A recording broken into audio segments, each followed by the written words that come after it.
今回は2024年5月31日にサンダルフォンと共に実装された新マルチ暗き刃の悪夢の称号取得攻略の一例をご紹介します。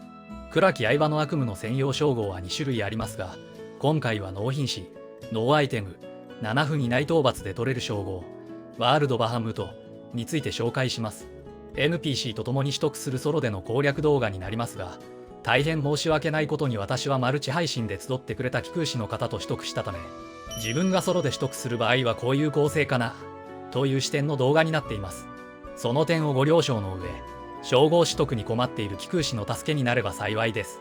またいくつか注意点があります。 NPC の動きの運が絡むこと、運が絡むので相当なトライ数が必要なことを初めに申し上げておきます。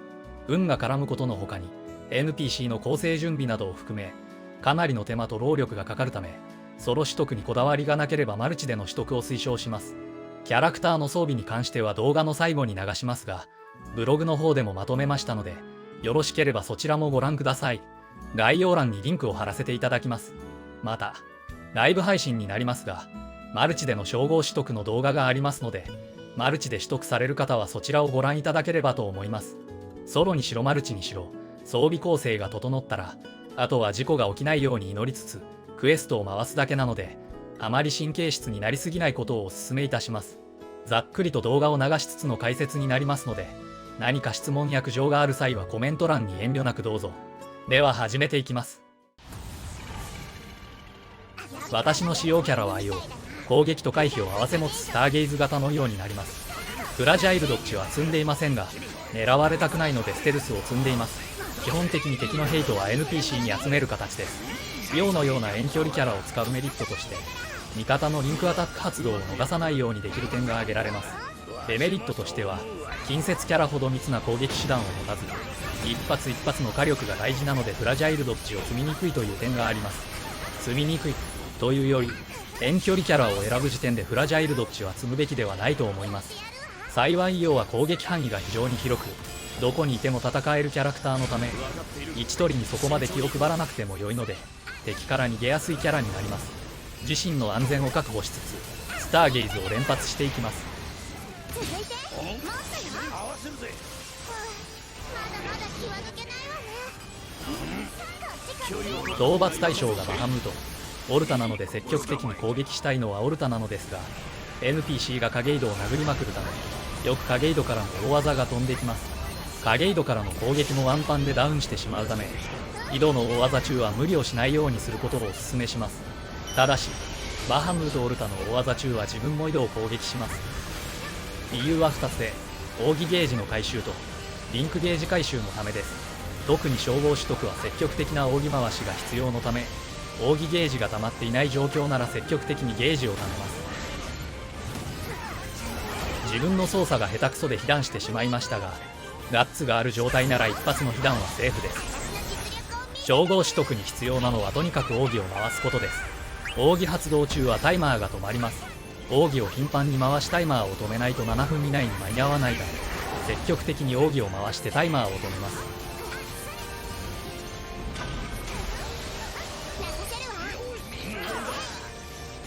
息ぴったりだったわね。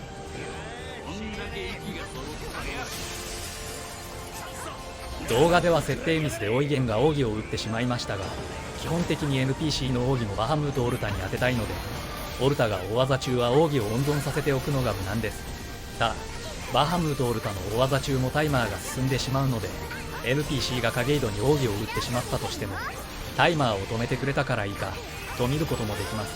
1発2発ぐらいだったら影井戸に奥義を打ってしまったとしても諦めずに行きましょう。おそらくなのですが、バハムートオルタがボス扱いで、影井戸は雑魚敵扱いだと思われます。バハムートオルタに奥義が打てる状況なら NPC はオルタを優先してくれるはずです。またチェーンバーストのダメージにも期待値を寄せているため、基本的に奥義は2チェーンで回すのが理想です。フルチェーンで回してリンクタイムに期待値を寄せる方法も試したのですが、討伐は安定しても7分以内にクリアが難しかったので諦めました。タイマーを止めることを念頭に奥義を打ちたいので、 NPC とやる場合は2チェーンを回し合う形にすることをお勧めします。ただしマルチの場合はフルチェーンでリンクタイムを発動させた方が安定すると思いますので注意してください。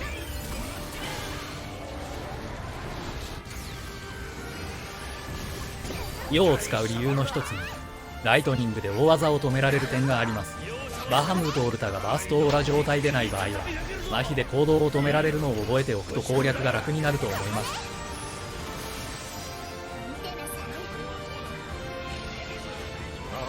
警戒しよう。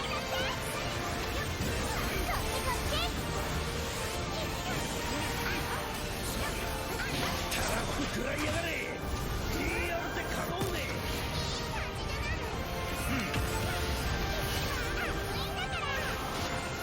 サンダルフォン外しはしない。パラダイスロスト。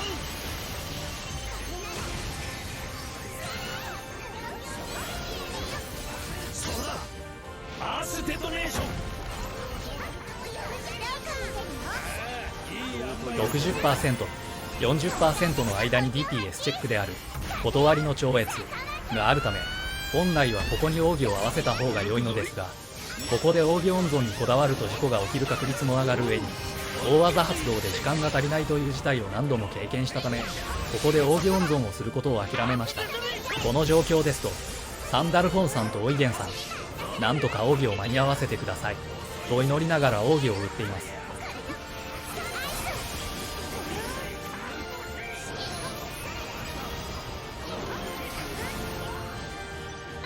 DPS チェックの断りの超越です。この時点で誰も奥義ゲージが溜まっていないので、奇跡が起きることを祈って殴り続けます。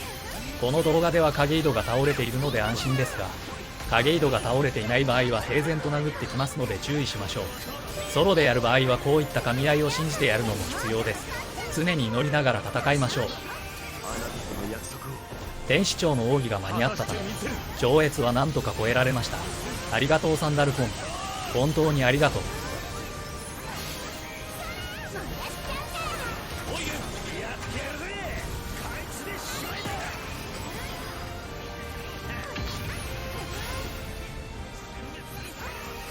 そうだ、アークデトネーション。任せておけ。いい塩梅だったぜ。 NPC とチェーンをする際は NPC に先に打ってもらえると奥義チェーンの遅延が狙えます。状況が許す限りは NPC に先に奥義を打ってもらいたいのが本音です。しかしここも NPC さんの機嫌次第でブレてしまうので、奥義の順番にこだわりすぎないように注意しましょう。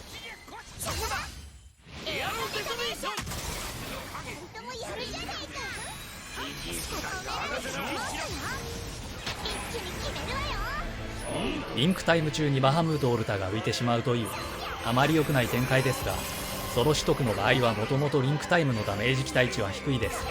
この展開も試行錯誤の段階で何度も経験しましたが、イオの場合はフラワーリー7を当てられるだけ儲けものぐらいに思うようにしました。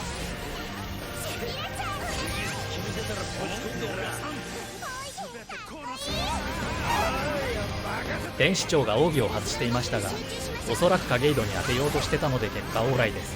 こういった噛み合いを信じるのも大事です。本当に運が絡みます。苦しい。10分クエスト中の7分討伐なので残り時間3分を切りました。ここまで来ると大技1個1個のタイマー経過がストレスになりますが、焦って事故を起こすわけにはいかないので最後まで冷静にいきましょう。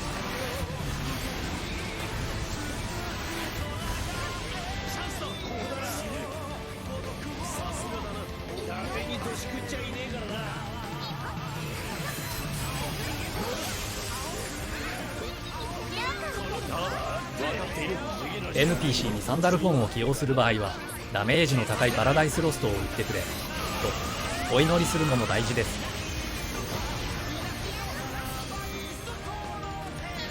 奥義の温存指示をミスってスタンプを打ってしまいました。しかもミスに気づいてないです。理想的な2チェーン回しの状況だったのですが自分で崩してしまいました。こういうミスをして失敗した時はかなり萎えますね。諦めたくない状況でもあったので単発でも自分も奥義を続けます。繰り返しになりますが奥義の目的はとにかく時間を止めること、これが一番大事です。ということはね。私の魔法でいっけー。どこ見てるの？ああ、警戒しよう。バハムート・オルタの大技中でのリンクタイムへの誘いは絶対に乗ってはいけません。攻撃できずにタイマーだけが進む時間が発生するだけです。本当に注意しましょう。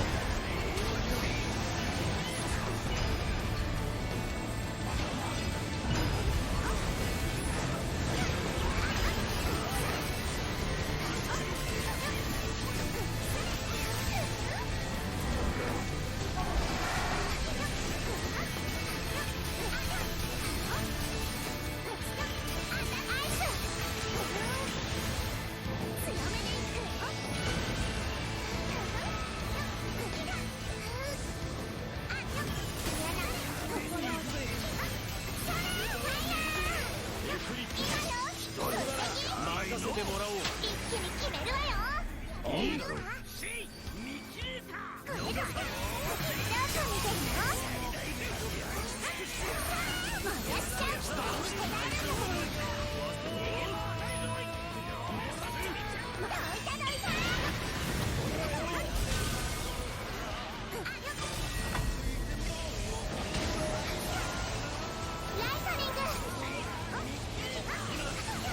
願い約束を。俺は守る。残り 10% で再び DPS チェックが入ります。60% の時と違い地面からの攻撃など妨害が激しい状況になりますので 10% 付近で奥義の指導に成功したら可能な限り削ります。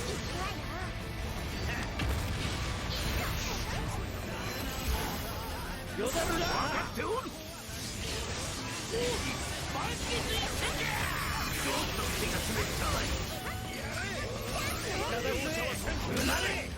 雷電のエラディケート。任せておけ。私の実力を見せてあげる。エレメンタルタッサー。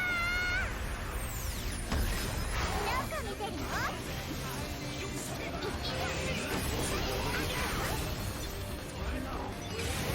の？大詰めです。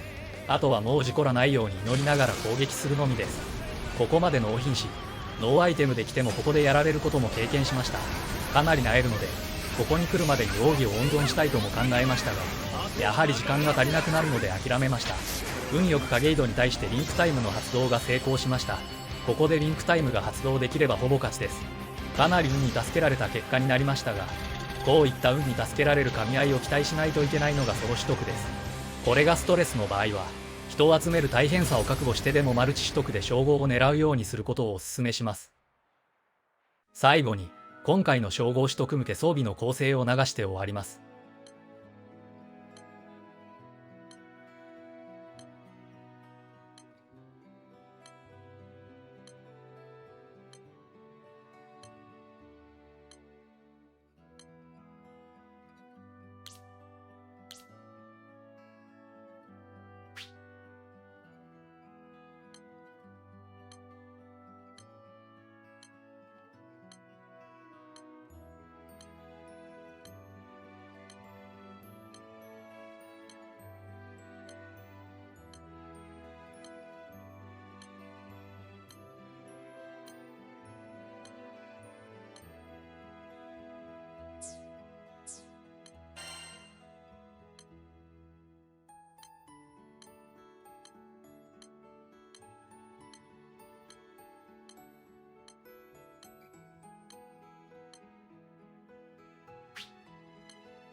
にしてよね。